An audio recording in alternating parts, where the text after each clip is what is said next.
충북방역의 컨트롤타워인 충북도청도 뚫렸습니다.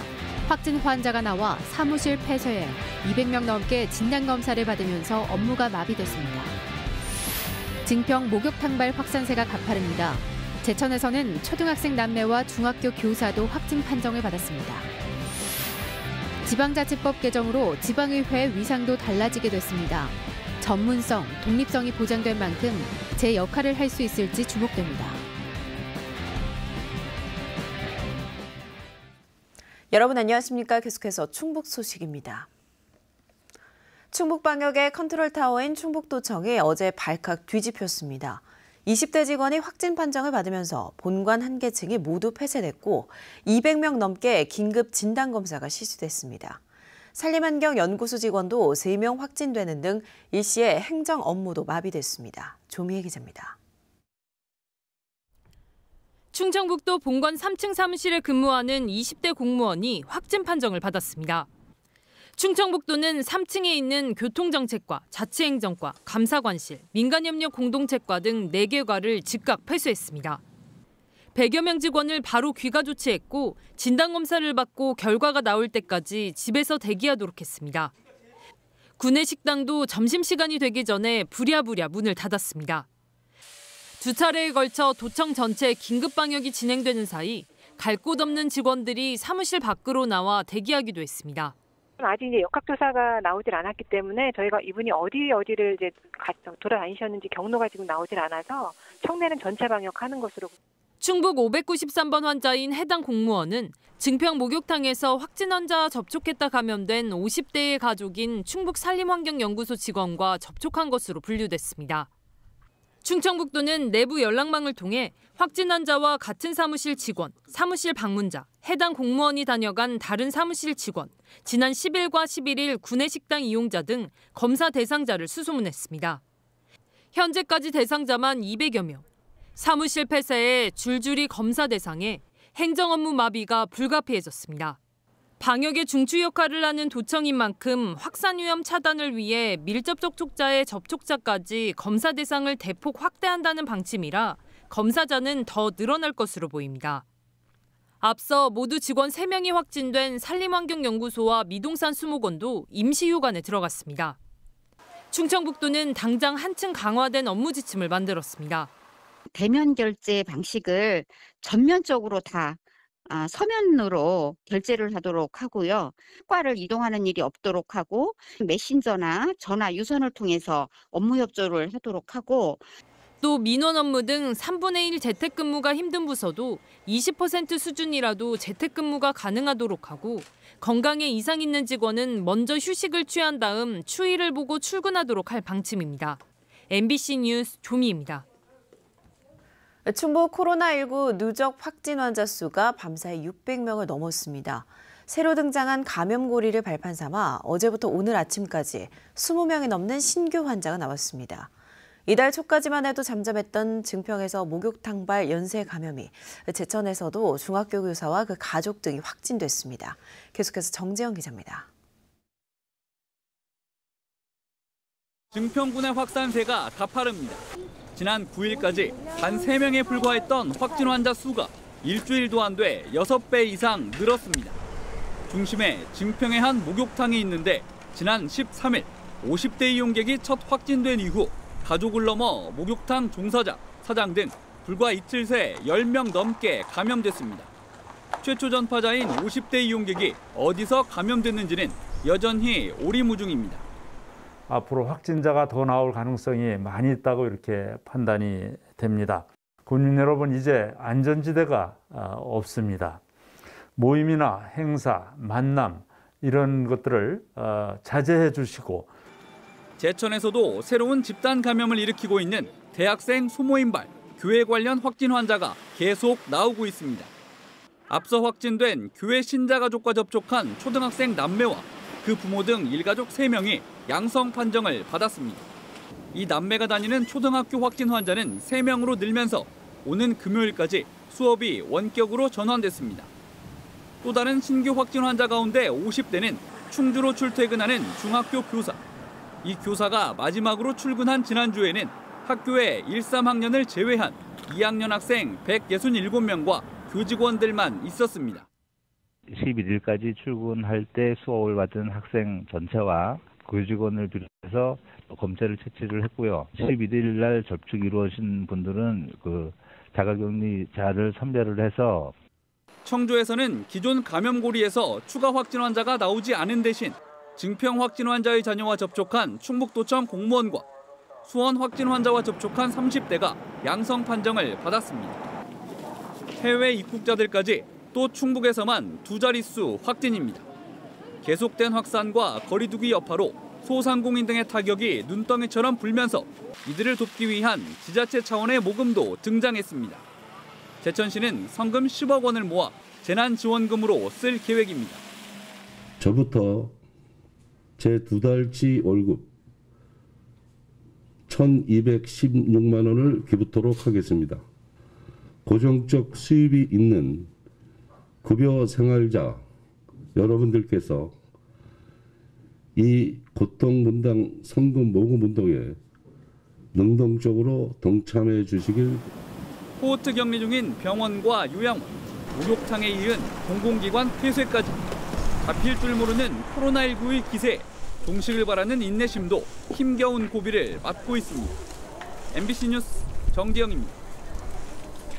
사회적 거리두기 복무 규정을 위반한 제천시 보건소 직원이 직위 해제됐습니다. 제천시는 가족과 함께 코로나19에 확진된 보건소 7급 직원을 직위 해제하고 충청북도에 중징계 의결을 요구할 예정입니다. 이 직원은 자신도 증세가 있고 아들이 코로나19 검사를 받은 후에도 계속 출근해 보건소로 감염을 확산시킬 뻔했습니다. 확진 환자 발생으로 문을 닫았던 제천시 의회가 16일 만인 어제 정례회 일정을 재개했습니다. 제천시 의회는 당초 오는 18일로 예정됐던 회기를 6일 연장해 밀린 행정사무감사와 내년도 예산안 심사 등의 일정을 소화할 예정입니다. 다만 행정사무감사는 서류로 대체하고 예산안 심사 출입 인원도 최소화하기로 했습니다. 이번 정기국회에서 지방자치법이 32년 만에 전부 개정되면서 충북도 내 지방의회의 위상도 달라지게 됐습니다. 국회의원처럼 정책 보좌 인력을 둘 수 있고 사무처 직원도 의장이 임명할 수 있어서 독립성이 보다 강화됩니다. 신미 기자의 보도입니다. 지난 1988년 이후 32년 만에 전부 개정된 지방자치법으로 도내 지방의회의 오래된 수건 2가지가 해결됐습니다. 먼저 의정활동을 보좌할 정책지원 전문 인력을 둘 수 있게 됐습니다. 오는 2022년까지는 지방의원 4명당 1명씩을, 2023년까지는 의원 2명당 1명씩 정책지원 인력을 도입할 수 있습니다. 독립성도 강화됐습니다. 지방의회 사무직원의 임명과 교육, 징계 등의 인사 권한을 의장에게 넘겼습니다. 지금까지는 도지사와 시장 군수가 임명한 공무원이 의회 업무를 하다 보니 집행부 견제에 한계가 있었습니다. 의회의 역할은 집행부 견제인데 인사권을 집행부에서 갖고 있다 보니까 견제가 제대로 될 수가 없었는데 의회에서 의회 직원들 인사권을 갖게 됨으로써 제대로 된 견제를 할 수 있다.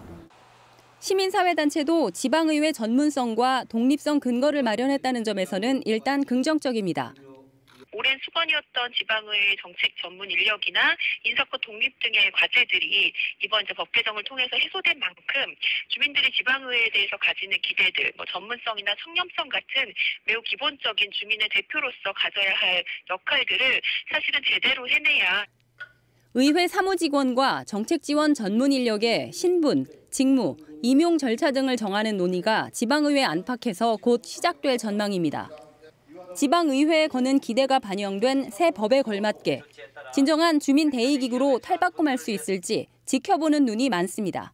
MBC 뉴스 신미입니다. 충주시 칠금동에 수소교통 복합센터가 구축됩니다.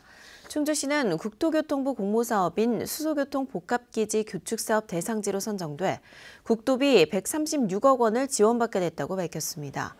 수소교통 복합기지는 교통거점에 대용량 수소 충전소와 함께 시내버스 환승센터, 공영주차장을 설치하는 사업으로 시외 버스터미널 인근에 하루 버스 200대, 승용차 600대를 충전하는 대용량 충전소가 들어서게 됩니다. 진천군이 메가폴리스 산업단지 예정지를 개발 행위허가 제한 지역으로 지정한다고 밝혔습니다. 대상 지역은 진천군 문백면 은탄리 일원 139만 제곱미터로 보상을 목적으로 한 건축과 토지 형질 변경, 수목식재가 제한됩니다. 진천 메가폴리스 산업단지는 진천군과 SK건설, 토우건설이 2026년까지 총 사업비 2,600억 원을 들여 문백면 일원에 추진하는 사업입니다. 충북혁신도시에 신재생에너지 전문 인력을 양성하는 가칭 에너지대학이 들어섭니다. 음성군은 맹동면 충북혁신도시 내 2만 8천여 제곱미터에 397억 원을 들여 2022년 개교를 목표로 정원 315명의 에너지대학을 건립한다고 밝혔습니다. 글로벌 캠퍼스와 기업 연구관, 기숙사 등을 갖추고 신재생에너지 관련 2개 학과와 대학원을 운영하게 됩니다. 음성군은 산업부 공모사업에 선정돼 에너지 산학 융합지구를 유치했습니다.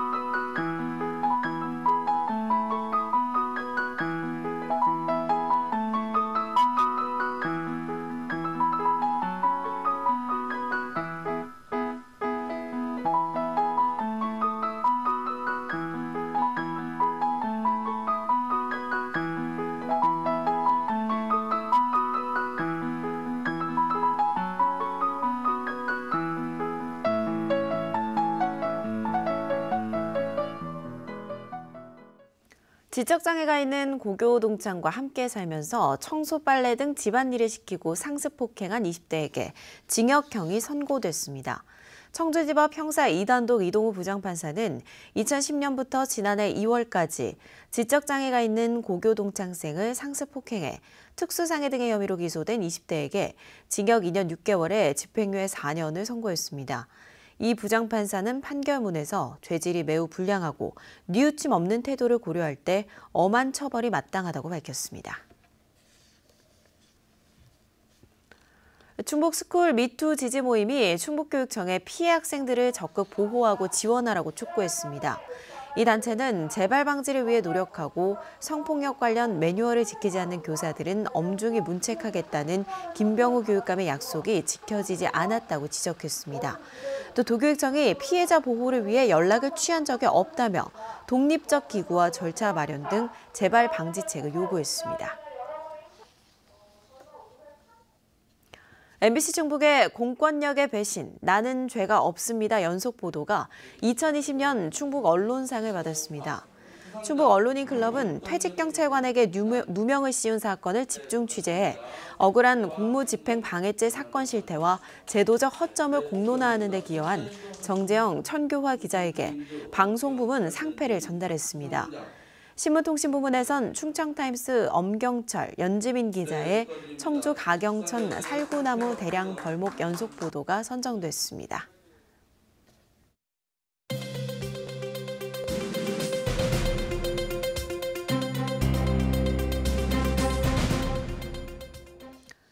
제천시가 소상공인과 운수업 종사자들에게 긴급 재난지원금 30만 원씩을 추가로 지급하기로 결정했습니다.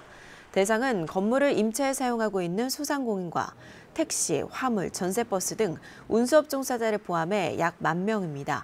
이번 재난지원금은 거리두기 준 3단계에 따른 재난지원금과 별도로 지급되는 것으로 중복 지원이 가능하며 다음 달에 지급됩니다. 영동군이 용담댐 방류로 피해를 입은 주민들의 손해배상 청구 소송을 지원합니다. 다음 달 8일까지 피해 주민을 대상으로 5명 이내에 시범 소송인단을 모집해 변호사 선임 절차를 지원할 예정입니다. 영동군은 피해 조사 결과와 댐의 수위 조절 실패 등 과실 입증 자료를 소송인단에게 제공하며 소송 참가자는 변호사 비용을 직접 부담해야 합니다. 지난 8월 전북 용담댐 방류로 영동과 옥천 등 4개 군에서 주택 191채와 농경지 680헥타르가 물에 잠겼습니다. 괴산군이 인구 유입을 통한 경제 활성화를 위해 귀농 귀촌단지 내 도로 포장 등 기반시설 조성을 지원합니다.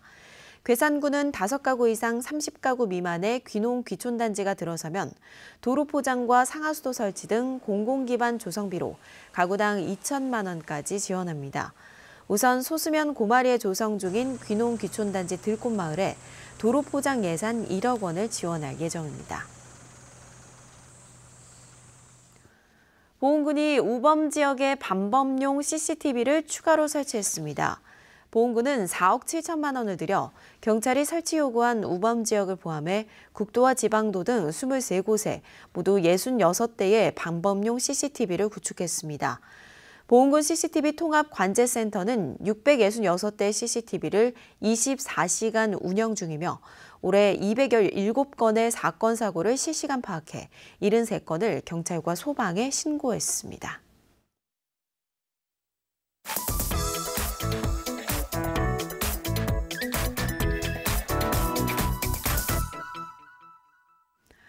네트워크 뉴스입니다. 매서운 한파가 이어지면서 겨울 축제에 대한 기대감이 높아지고 있지만 코로나19를 피해가기는 힘들 전망인데요. 산천어 축제 등 겨울 축제의 본고장이라고 할 수 있는 강원도의 여러 축제들이 직격탄을 맞고 있습니다. 춘천 박민기 기자의 보도입니다. 이번 겨울 최대 한파가 몰아닥친 하천천. 산천어 축제 주무대인 얼구매성을 중심으로 얼음이 얼기 시작했지만 예년 같은 활기는 찾아볼 수 없습니다. 오는 1월 9일 개막 예정인 화천 산천어 축제를 공식적으로 취소하진 않았지만 정상 개최가 사실상 불가능해졌기 때문입니다. 축제위원회에는 축제 때 사용할 시설물과 장비가 그대로 쌓여 있습니다. 축제장도 보를 막지 않아 수심이 낮아졌고 축제에 필요한 산천어 190톤 가운데 75톤만 계약했습니다. 다만 산천어 등이 어둠을 밝히는 선등거리는 예년처럼 진행하지만 그마저 코로나19 재확산으로 공연 행사는 취소될 가능성이 높습니다. 지금도 준비도 안 하고 있습니다. 12월 30일자로 코로나 바이러스가 종식이 된다면 모를까. 현재 상황에서는 축제 얘기가 상당히 힘들다. 지역 소상공인들은 군장병의 발길이 끊기면서 침체된 적경지역 상경기가 얼마나 더 추락할지 벌써부터 걱정입니다. 군인들이 전혀 안 나오고 다른 지역보다가 어려움이 더 가중되는 상태에서 혹시나 산천어 축제를 하면은 괜찮지 않나 하는 생각을 했는데 산천어 축제마저도 취소된다면은 겨울 축제의 원주인 인제 지역도 사정은 마찬가지. 화천군과는 달리 지난달 빙어 축제 취소를 결정하고 보령 예산으로 제3차 재난지원금을 지급할 계획이지만 바닥을 친 지역 경기는 되살아날 줄 모릅니다. 코로나 때문에 경기도 더 어려운데 빙어 축제를 안 하면 지역 상인들한테는 엄청난 큰 타격이 올 겁니다. 코로나19로 대한민국 대표 겨울축제가 잇따라 취소 또는 축소되면서 적경지역 소상공인들은 그 어느 해보다도 춥고 혹독한 겨울나기를 걱정하고 있습니다. MBC 뉴스 박민기입니다. 다음은 원주 소식입니다. 아프리카 돼지열병의 확산 차단을 위해 강원도 내 5개 시군에서 동시에 수렵장 운영에 들어갔습니다.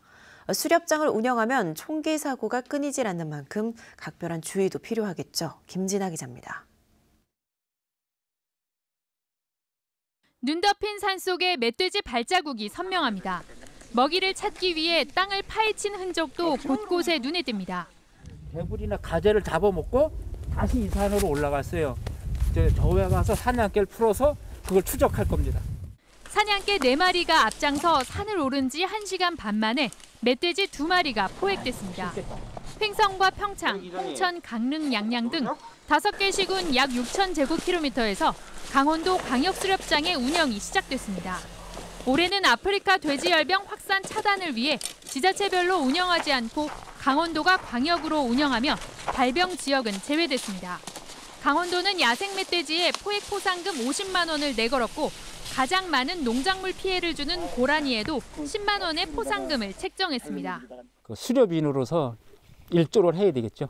아프리카 돼지열병 없었는데 그런 각오입니다. 하지만 광역수렵장의 수렵비가 한 개 시군 수렵장의 4배 수준으로 책정되면서 외부 수렵인들의 참여는 저조했습니다. 비싼 수렵비를 만회하기 위한 과도한 경쟁 우려도 제기되고 있습니다. 실제로 지난 2006년부터 원주와 횡성, 홍천 등에서 주변 농민이 엽사가 쏜 산탄에 맞아 부상을 입는 사례가 끊이지 않고 있고 최근에는 유해조수 구제 활동에서도 총기 우발 사고가 이어졌습니다. 수렵장이 운영되는 동안 최대한 입산을 자제하는 것이 좋겠지만 불가피하다면 이렇게 눈에 띄는 밝은 옷을 입는 것이 좋습니다. 특히 주민들 안전사고에 대비해가지고 수렵 기간 동안은 가급적인 야외 활동을 자제하시고 특히 가축 같은 거는 방목을 지양하도록. 강원도 광역수렵장은 내년 3월 말까지 운영돼 특히 내년 봄 영농 준비를 앞두고 각별한 주의가 필요합니다. MBC 뉴스 김진아입니다. 충북농업기술원이 과수화상병 차단을 위해 각 시군에 행정명령안을 권고했습니다.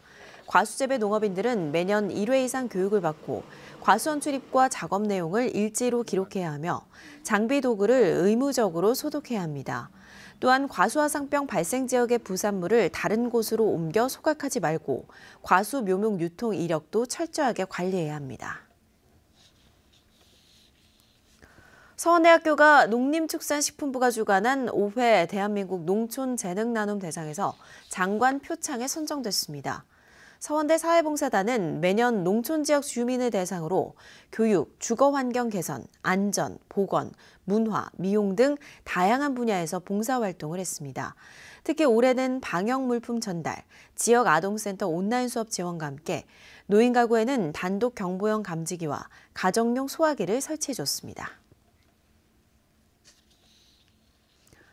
공공배달앱이 운영되면 소상공인은 수수료 부담을 덜고 소비자는 지역화폐 결제로 할인 혜택을 받게 된다고 밝혔습니다. 충북도 내 11개 시군이 하반기 자동차세로 451억 원을 부과했습니다. 이는 지난해와 비교해 16억 원이 늘어난 것입니다.